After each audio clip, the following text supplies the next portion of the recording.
በኢየሱስ ክርስቶስ ስም ሰላም እላችኋለሁ። በጌታ ስም ሰላም እላችኋለሁ። እስቲ እናንተ በጌታ ስም ሰላም ተባባሉ።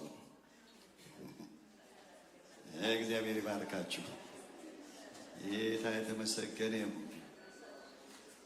ስሙ ሁለንተናችን፣ ሌላው ቀርቶ ስሙ ሰላምታችንም ነው። የጌታ ስም ይባረክ። እሺ፣ የእግዚአብሔር ስም የተባረከ ይሁን። እንቆምና ከእግዚአብሔር ቃል እናነብና እግዚአብሔር እኔን እንድናገር እንዲረዳኝ እናንተንም እንድሰሙ እንዲረዳችሁ ላስተካክለው። እግዚአብሔር እንዲናገረን እኔም እናንተም እንድንሰማ እንጸልይ። የዘላለም አምላክ እግዚአብሔር ሆይ ክብር ላንተ ይሁን። ያዕቆብ 1:2-4 ወንድሞቼ ሆይ የእምነታችሁ መፈተን ትዕግስትን እንዲያደርግላችሁ አውቃችሁ ልዩ ልዩ ፈተና ሲደርስባችሁ እንደ ሙሉ ደስታ ቆጠሩ። ትዕግስት ምንም የሚጎላችሁ ሳይሆን ፍጹማንና ሙሉአን ትሆኑ ዘንድ ስራውን ይፈጽም። የሰራዊት ጌታ እግዚአብሔር ሆይ ይሄ ሰማያትን የሰራህበት ቃልህ፣ ይሄ ምድርን ያበጀህበት ቃልህ፣ ይሄ እነሆ ቃሌ ከሚያልፍ ሰማይና ምድር ቢያልፉ ይሻላል ያልከው ቃልህ፣ ይሄ ቃልህ በውስጣችን በመንፈስ ቅዱስ ይፍሰስ። እግዚአብሔር ሆይ እነሆ የቃልህ ብርታት እንደ ጎርፍ በላያችን ላይ እንዲመጣ ሃሌሉያ። መንፈስ ቅዱስ የሰው እንዳይሆን ከሰው እንዳይሆን እንዳይቀነስ እንዳይጨመር መንፈስ ቅዱስ ሲጸልዩ ወገኖች ጸልዩ። እስቲ መንፈስ ቅዱስ ይናገረን፣ እሱ ይዳሰን፣ እሱ ይጎብኘን፣ እሱ ይናገረን። ዝቅ ብለን ጌታን እንለምነዋለን። ሃሌሉያ። መንፈስ ቅዱስ እለፍ እለፍ እለፍ። እግዚአብሔር ሆይ በባሪያዎች መካከል እለፍ። ሁሉን የምትችለው ጌታ በቃልህ እለፍ። በሕይወቴ እለፍ፣ በሕይወታችን እለፍ፣ በእያንዳንዳችን እለፍ።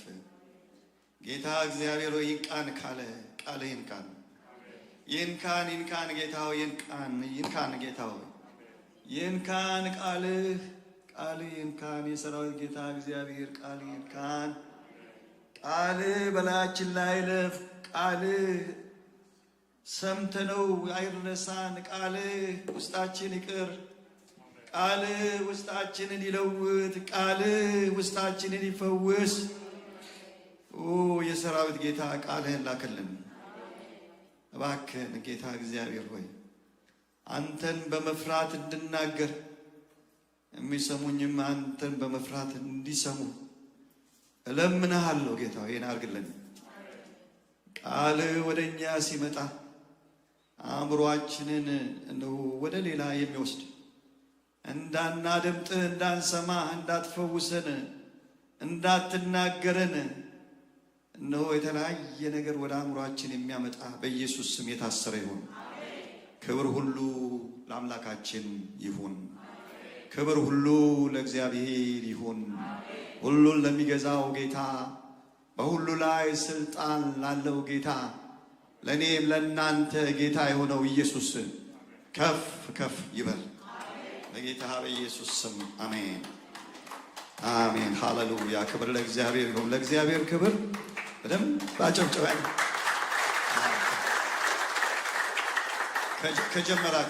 ከጀመራችሁት በደንብ እናጨብጭበን።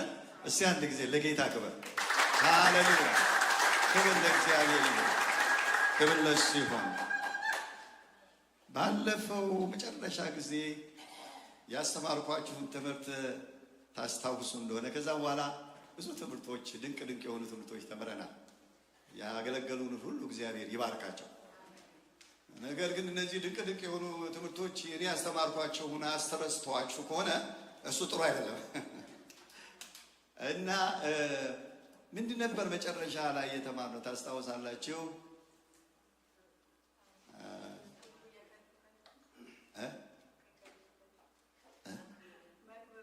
መክብብ የስ ጌታ ይባርክሽ። ምን የሚል ነው? ሁሉ ከንቱ ነው። ዛሬ ደግሞ መከራ ይዤ ቀረብኩኝ። ይሄ ሰውዬ ምንድን ነው የሚሰ መልካም ነገር አይናገርም። ህይወት ነው። ህይወት እንደዚህ ስለሆነ ሪያሊቲውን ብንነጋገር ይሻላል። እውነቱን ብንነጋገር ይሻላል። አንዳንድ ጊዜ እውነቱ አይጣፍጥም። ይገርማችኋል። መልካሙ ምግብ እኮ አይጣፍጥም። ዳይታችሁ ላይ ታዩት የለም እንዴ? ጤነኛ የሆነው ምግብ አይጣፍጥም። የሚያበላሸው ግን የሚያሳምመው ግን በሽታ ላይ የሚጥለው ግን እንዴት ይጣፍጣል መሰላችሁ? እሱን ማቆም እንዴት ችግር መሰላችሁ? ስለዚህ እኛ ደግሞ እግዚአብሔር እንደሰጠን አደራ ከእግዚአብሔር እንደተቀበልነው እውነቱን እንናገራለን። የግድ ነው እና ዛሬ የምናገረው ማስተምረው እንደ ጌታ በሰጠኝ ጸጋ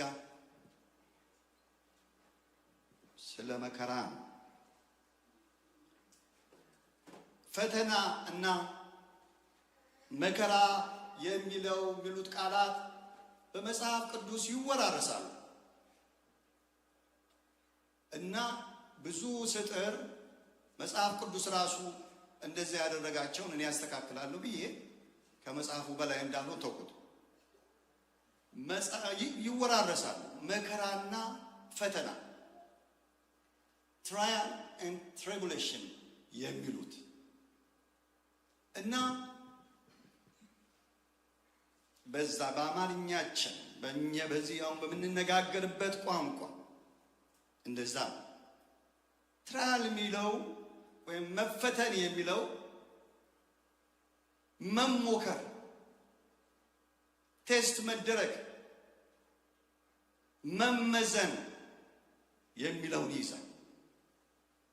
ትሪቡሌሽን የሚለው ግን መከራ፣ ስቃይን፣ ጭንቀትን እንዲያውም ትሪቡሌሽን የሚለው ቃል ትሪቡለም ከሚለው ከላቲን ቃል የመጣ ነው። እሱም ምንድነው? በእንጨት የሚሰራ እህል ከታጨደ በኋላ ከተከመረ በኋላ ገለባውን ከስንዴ ለመለየት የሚወቃበት ጥርስ ያለው እንጨት ነው ትሪቡለም የሚባለው። ምን ለማድረግ?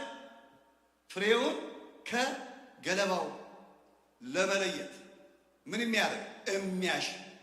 የሚደፈጥጥ የሚያደቅ የሚያምነው። በእግዚአብሔር ቃል የክርስትና ሕይወት መከራና ፈተና እንዳለበት ይናገራል። ክርስትናና ፈተና ተለያይተው አያውቁም። አንድ ሁለት ብዬ ስናገር የመጀመሪያው መከራ የማይቀር ነው። ጥሩ ዜና የለም። ነገር ግን ይህን የተናገረው ጌታ ኢየሱስ ክርስቶስ ነው። በእኔ ሳላችሁ ሰላም አላችሁ አለ። እሱን በጣም ደስ ያሰኛል። ሃሌሉያ ያስብላል፣ እልል ያስብላል። ነገር ግን በዓለም ሳላችሁ ግን መከራ አለባችሁ።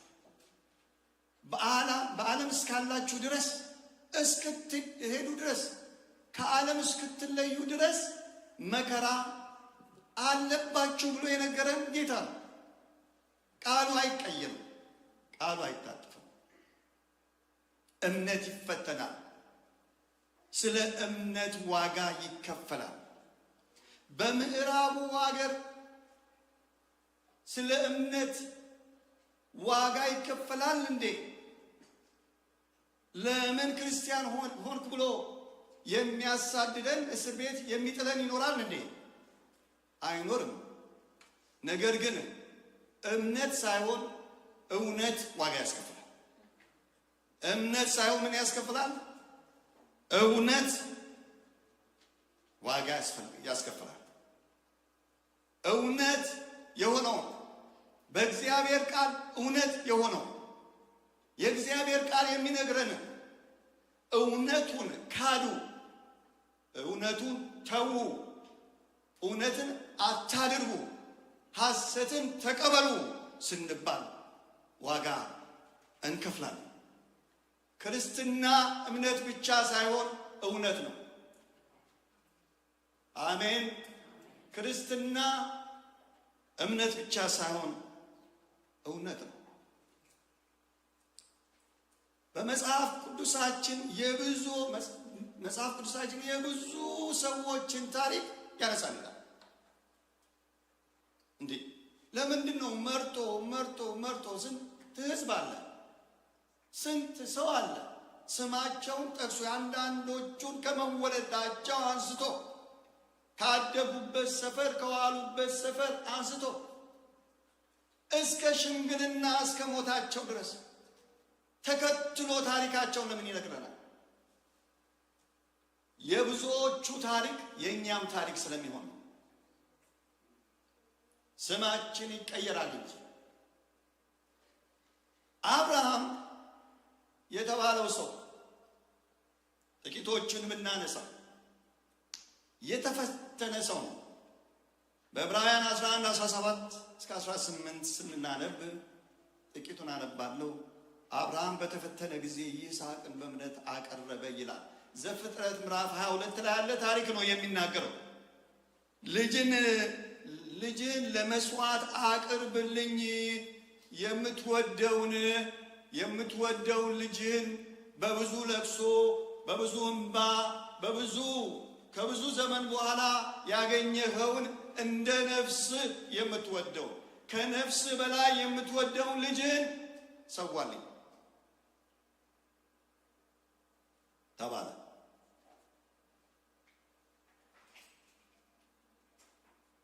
ይሄ ትልቅ ፈተና ብቻ መከራ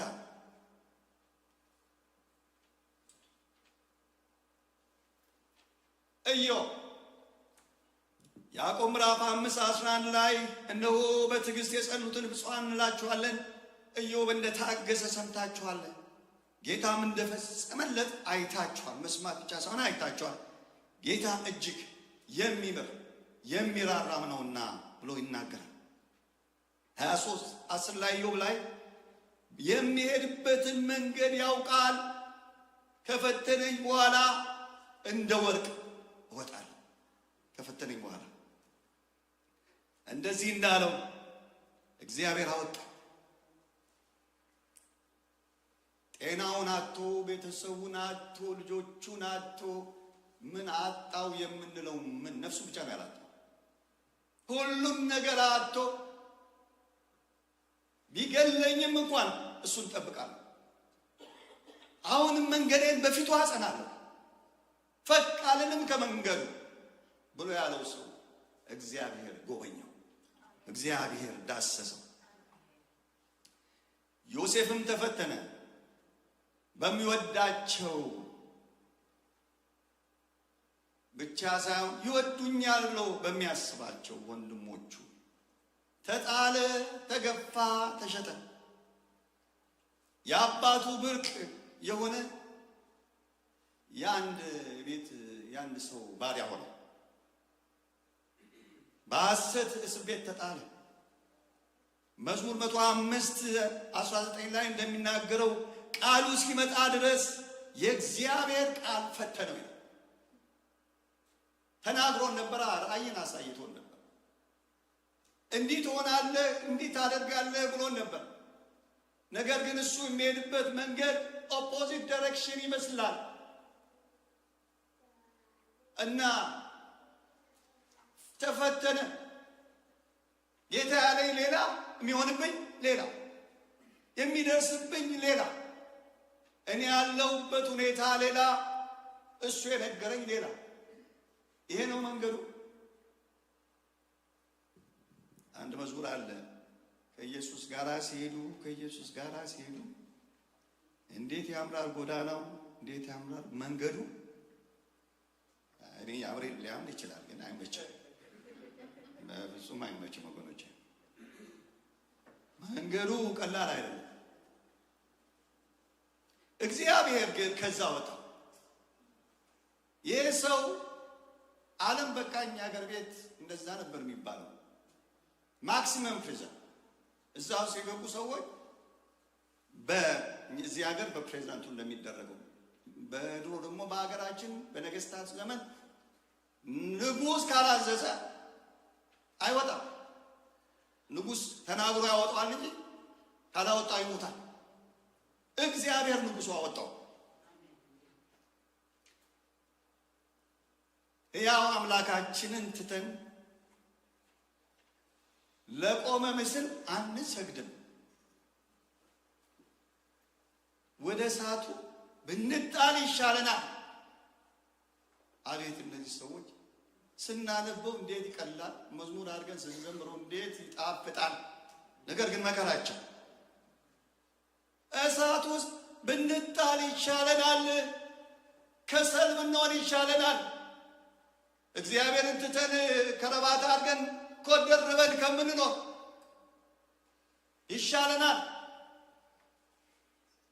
ብንጣል ይሻለናል። እሳት ውስጥ አሉ ሲድራቅ ሚሳቅ አብደናጎ።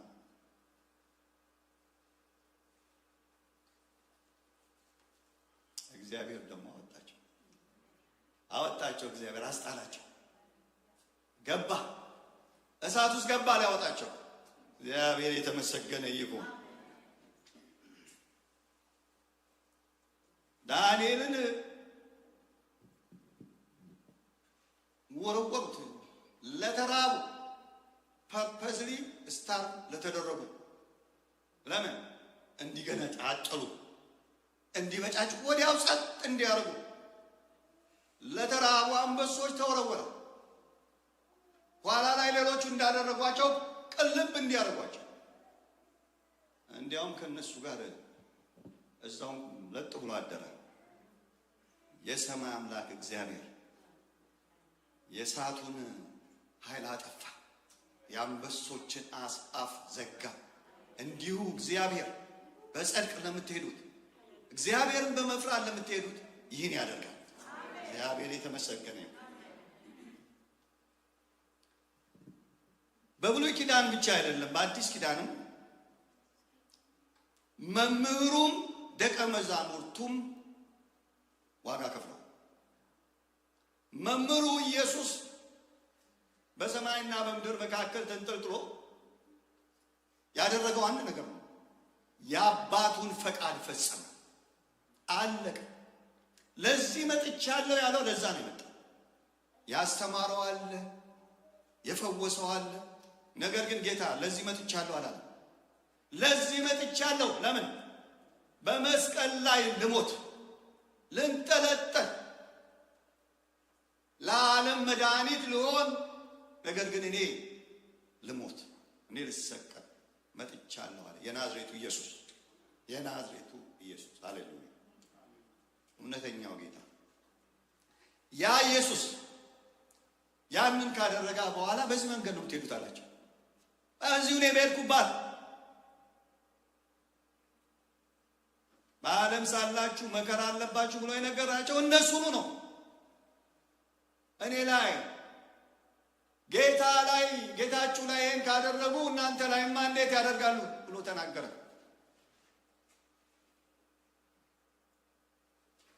በእነዚህ በብዙ ሰማዕታት ደም ላይ ቆመናል ዛሬ። ተርቱሊያን የሚባል ሰውዬ እንዲህ ብሎ ተናገረ። ብዙ ጊዜ ኮት ይደረጋል። የሰማዕታት ደም የቤተ ክርስቲያን መሰረት ወይም የቤተ ክርስቲያን ዘር ነው ብሎ ይናገራል። ቤተ ክርስቲያን የበቀለችው በሰማዕታት ደም ላይ።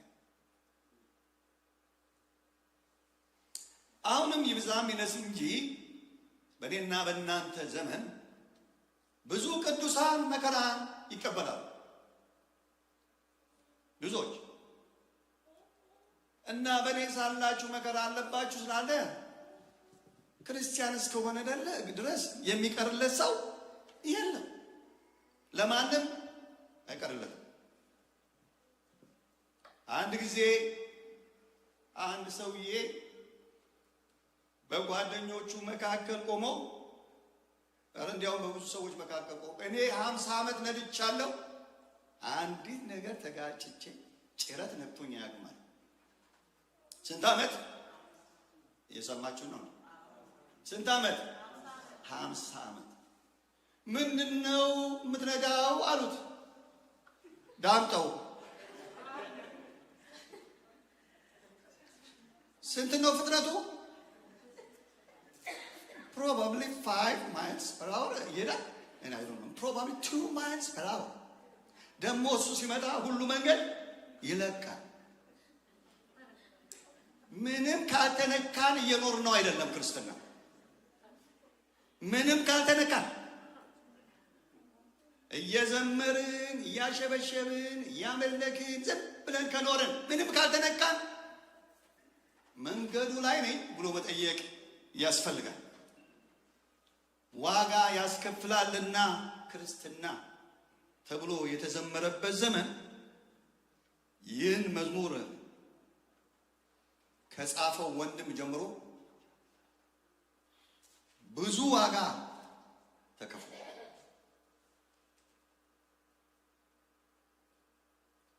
በዚህ ሰዓት በተለያየ ሀገር በተለይም ከሁሉ ሀገር ይልቅ በኤርትራ ምድር ስንቶቻችን አጥብቀን እንደምንጸልይ ያለ ብዙ ቅዱሳን መከራን ይቀበላሉ። ልጆቻቸው የሚበሉት ያጣሉ። እናትና ልጅ ታስረው ልጅ መንገድ ላይ ይበተናል። አንዳንዶቹ ሊሞቱ ጥቂት ሲቀራቸው ለቀዋቸው ጥቂት ቀን ሳይቆዩ አርፈዋል። ምናቃቸው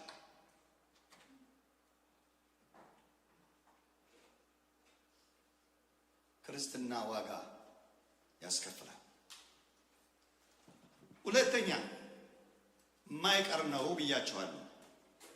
የመጀመሪያ ሁለተኛ ልዩ ነው። ያዕቆብ ላይ መጀመሪያ ላይ ሲናገር በልዩ ልዩ ፈተና ሲደርስባችሁ ልዩ የሚገርመው አንድ ጊዜ ሌላው ጊዜ ሌላ እየተቀያየረ ዛሬውን አልፈነው ተደስተን ወጣው ስንል ደግሞ ሌላ ይመጣል። የሁሉም መከራና ፈተና ግን መሰደድና መታሰር አይደለም። መገረፍ ወይ መሰየፍ አይደለም። መከራና ፈተናው ልዩ ነው። በክርስትና መንገድ እግዚአብሔርን በመፍራት ሲኬድ ብዙ ፈተና ብዙ የሚለው የጻድቃን መከራቸው ብዙ ነው የሚለው አይነቱ ነው። የተለያየ ቫራይቲ ነው። ለጻድቃን እግዚአብሔርን ለሚፈሩ የእግዚአብሔርን ፈቃድ ለማድረግ የሚተጉ ላይፍ ቀላል አይደለችም። በ21st ሴንቸሪ በተለይ ቀላል አይደለችም። እንደ ልባቸው ሳይሆን እንደ ልቡ የሚኖሩ ማለት ነው። እግዚአብሔር እንደ ልቤ የሚላቸው ማለት ነው። እነሱ ብዙ ዋጋ ነው የሚከፍሉ። በአመፅ የሚገኝን ሀብት እምቢ ያሉ፣ በጽድቅ እየሄዱ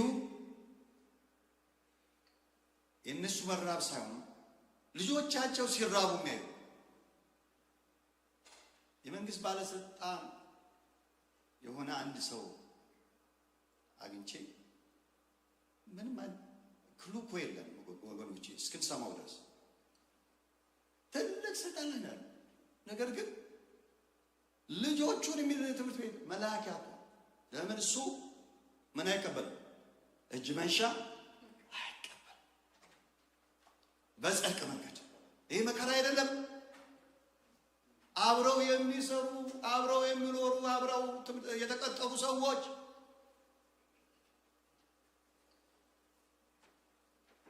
ኃጢአተኛ ከፍ ከፍ ብሎ አየዋል።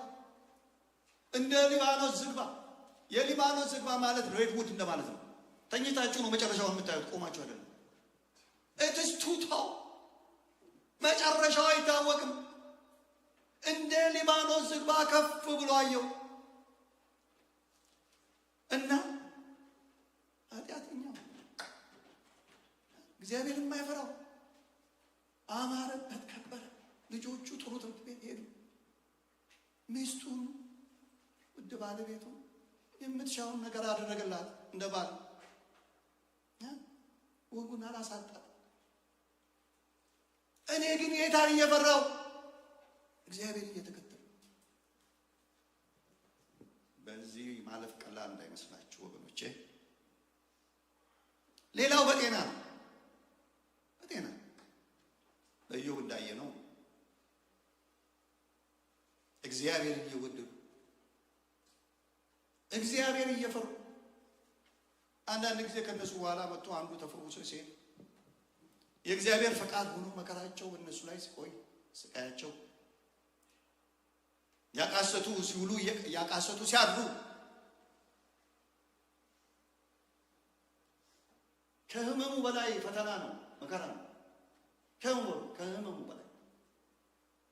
ከህመሙ በላይ ያማል። የጸሎት መልስ ተዘገየ። ሌላው ደግሞ ከጌታ አደራን ተቀብሎ አገለግላለሁ ብሎ እሱን ለመፈጸም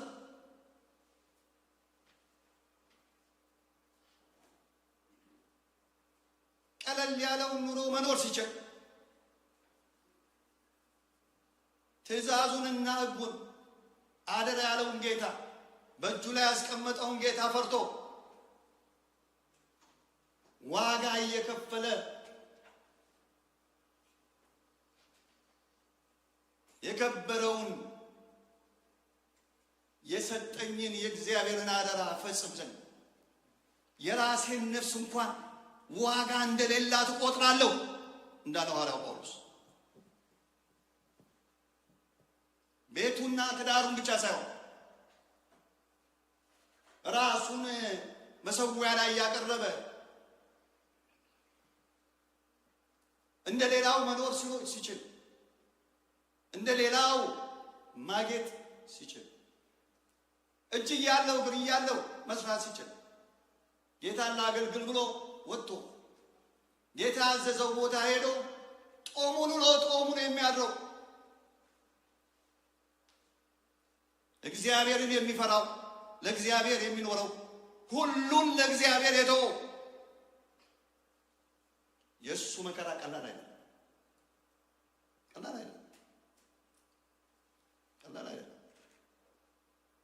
ማንም ደግሞ አያውቅልንም።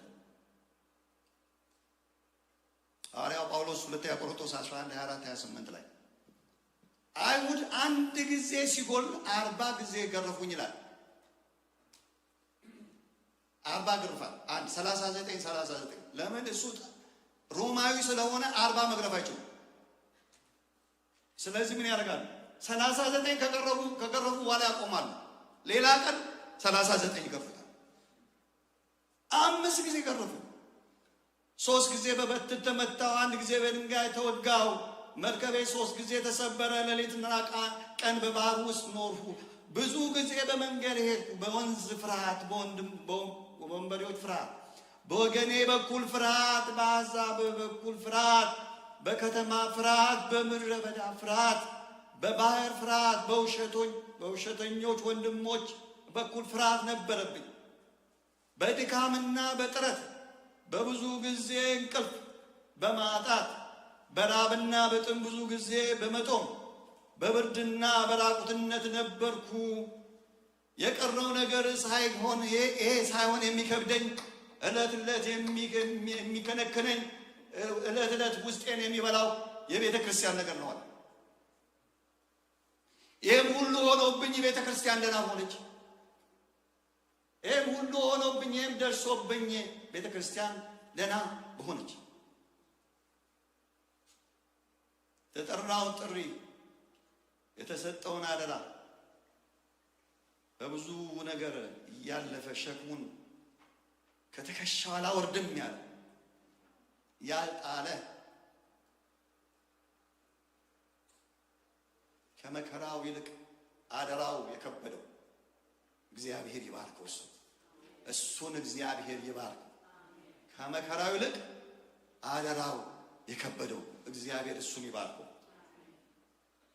በብዙ ፈተናና መከራ በስጋ ተጎሳቅሎ በነፍሱ ተወራርዶ ለክርስቶስ ወንጌል ዋጋ የሚከፍለው ጥቂት አይደለም።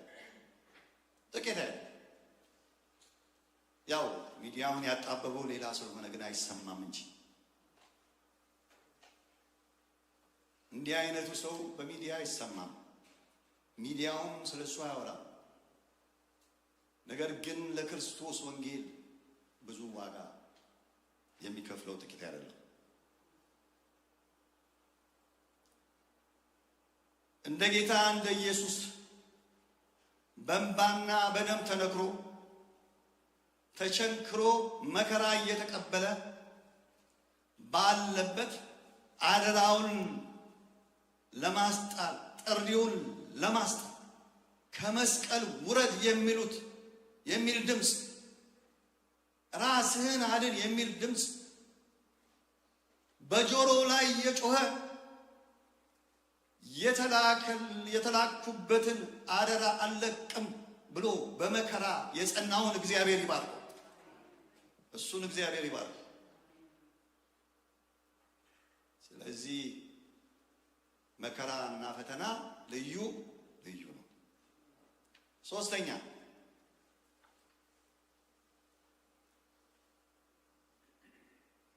አንደኛ ጴጥሮስ 1:6-7 በዚህ እጅግ ደስ ይለኛል፣ በእሳት ምንም ቢፈተን ከሚጠፋው ወርቅ ይልቅ አብልጦ የሚከብረው የተፈተነ እምነታችሁ ኢየሱስ ክርስቶስ ሲገለጥ ለምስጋና ለክብር ለውዳሴ ይገኝ ዘንድ አሁን ለጥቂት ጊዜ ቢያስፈልግ በልዩ ልዩ ፈተና አዝናችኋል። ለጥቂት ጊዜ። መቼም ይሄ ጥቂት የሚለው ቃል አንጻራዊ ነው። ለመናገር የፈለገው ማቆሚያ አለው፣ መጨረሻ አለው፣ ሁሌ አይደለም ለማለት ነው እንጂ ጥቂት ጊዜ የሚለውን ዲፋይን ማድረግ አንችልም። በመከራ ግን ላለ ሰው አንድ ቀን ረጅም ነው።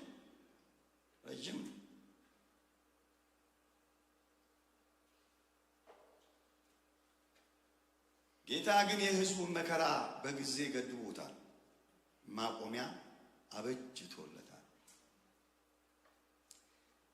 የእስራኤል ሕዝብ ለ400 ዓመት በስደት ኖሯል። ዘፍጥረት 15:13 ላይ ለአብርሃም እንደተናገረው ዘር ለእርሱ ባልሆነ ምድር ስደተኛ እንዲሆን በእርግጥ እወቅ። ባሪያዎች አድርገው 400 ዓመት ያስጨንቋቸዋል እንዳለው ይህ ትንቢት ተፈጸመ። የግብፅ ምድር እንደ እንግዳ ተቀብላ ኋላ ግን ባሮች አደረገቻቸው። ጊዜው ሲደርስ ግን ከ400 ዓመት በኋላ ጌታችን እግዚአብሔር አምላካችን በጸናች እጅ በበረታች ክንድ አወጣቸው። ዘጸአት 12:41 ላይ እንዲህ ሆነ፣ 430 ዓመት ከተፈጸመ በኋላ በዚያ ቀን የእግዚአብሔር ሰራዊት ሁሉ ከግብፅ ምድር ወጣ ብሎ ይናገራል። ማንም በየቦታው ይገርፈው፣ ይደበድበው፣ ይገለው የነበረ ኤር ጡብ ረጋጭ፣ ድንጋይ ፈላጭ የተባለ የተናቀ ሕዝብ ያለ ዋጋ ጉልበቱን የተበላ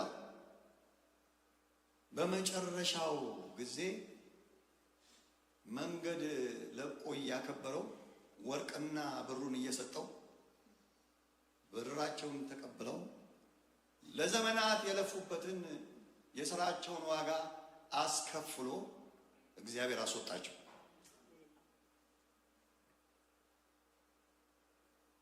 እግዚአብሔርን የበደለው ምድሩን ያረከሰው የይሁዳ እና የቢንያም ወገን አይሁድ የተባለው እግዚአብሔር ተናገረ በኤርምያስ በኩል።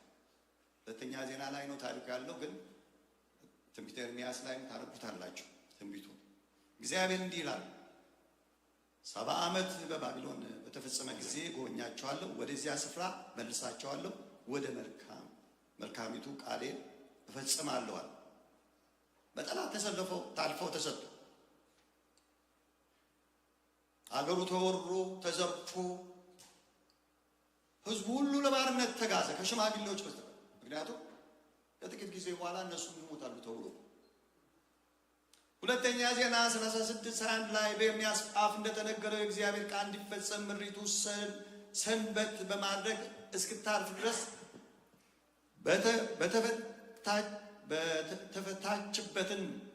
በተፈታችበትም ዘመን 70 ዓመት እስኪፈጸም ድረስ ሰንበት አገኘ ይችላል። ስለ ምድሪቱ ነው የሚናገረው። ምድሪቱ አረፈ ይችላል።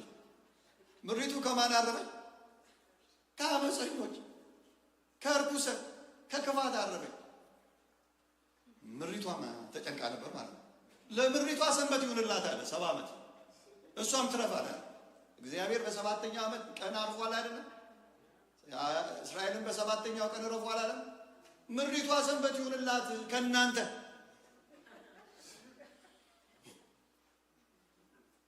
ሰባ ዓመት አረፈች ነው የሚለው መጽሐፍ። 70 ዓመት። ነገር ግን 70 ዓመት ሲፈጸም ነቢዩ በመጽሐፈ ዕዝራ ላይ በመጽሐፈ ነቢያ ላይ እንደምናነበው ወደ ርስቱ ተመለሰ። እግዚአብሔር እንደተናገረው አደረገ። ኢሳይያስ ላይ የተናገረው ቃል ተፈጸመ። 54:7 ላይ ጥቂት ጊዜ ተውኩሽ፣ በታላቅ ምሕረት ግን እሰበስብሻለሁ። ጥቂት ጊዜ ተውኩሽ፣ በታላቅ ምሕረት እሰበስብሻለሁ። ሩሩህ ነው ጌታ፣ ደግ ነው ጌታ። እንደ ስራችን አይከፍለንም እኮ አባት ነው። ጥቂት ጊዜ። ስለዚህ ጊዜ ያለው ሁላችሁ ነው። በመከራና በችግር የምታልፉ ወገኖች አንዳንድ ጊዜ እንረሳቸዋለን። በስብከታችንም፣ በመዝሙራችንም፣ በአምልኮችንም፣ በጸሎታችን እንረሳቸዋለን። እግዚአብሔር ይቅር ይበለን። አንዳንዶቻችሁም አትናገሩ ማናገሩ አይደለም አናት እግዚአብሔር ይጎብኛችሁ። የመከራችሁ ዘመን አጭር ነው። እግዚአብሔር በቃ ይላል፣ በቃ ይላል። እንባ ይታበሳል፣ ምርኮም ይመለሳል። አራተኛ በመከራችን የሚያጽናናን አለ። ሃሌሉያ! የሚያጽናናን አለ። የሚያጽናና ብዙ ሰው ሊኖር ይችላል ወገኖቼ። ሐዘን የደረሰባችሁ ሰዎች ታውቃላችሁ። ክፉ ሐዘን የደረሰባችሁ ለአጽናና ወንድም እህት እግዚአብሔር ይባርካቸው ይመጣል።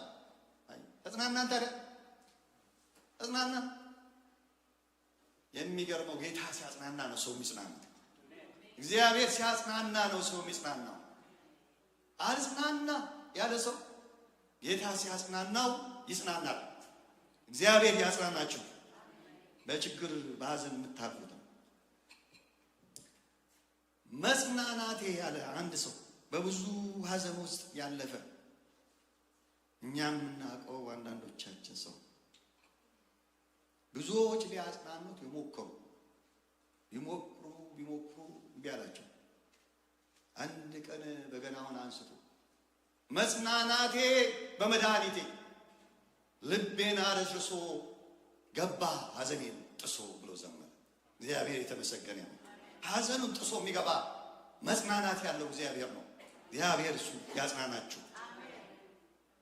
ኢሳይያስ 66:13 ላይ እናት ልጇን እንደምታጽናና እንዲሁ እኔ አጽናናችኋለሁ፣ በኢየሩሳሌም ትጽናናላችኋል። እግዚአብሔር ያጽናናል ሕዝቡ። ሁለተኛ ቆሮንቶስ 1:3-4 የርኅራኄ አባት የመጽናናትም ሁሉ አምላክ የሆነ የጌታችን የኢየሱስ ክርስቶስ አባትና አምላክ እርሱ በመከራችን ሁሉ ያጽናናናል። ሃሌሉያ! እሱ በመከራችን ሁሉ ያጽናናናል። ስለዚህ እኛ ራሳችን በእግዚአብሔር በምንጽናናበት ከኛ ይተርፍና ከኛ ይፈስና ሌሎችን እናጽናናለን። ክብር ለእግዚአብሔር ይሁን። ክብር ለሱ ይሁን። አሜን አሜን። ክብር ለሱ ይሁን። ከኛ ያልፍና እንባችን ይደርቅና የሌላውን እንባ አባሽ እንሆናለን። እኛ እኮ መከራችን እኮ አልተወገደም እኮ ችግራችን እኮ እንዳለ ነው። ነገር ግን እግዚአብሔር አጽናንቶናልና እኛ ሌሎችን ሄደን እናጽናናለን፣ እንባ እናብሳለን። ክብር ለእግዚአብሔር ይሁን። የሚያጽናና ጌታ አለ።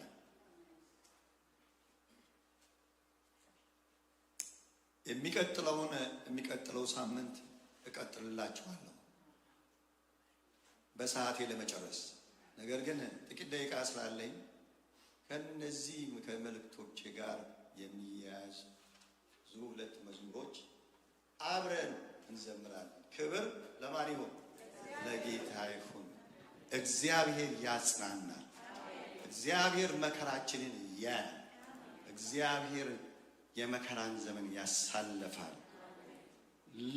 ልዩ ነገር እንደመጣባችሁ አትቁጠሩ አለ ጴጥሮስ ሲናገር። እንዴ ክርስቲያኖች አትበሉ። ይመጣል መከራ፣ ይመጣል ችግር። ነገር ግን የሚለየው ከሌሎቹ አንደኛ የሚያጽናናን አለ፣ ሁለተኛ የሚያወጣን አለ።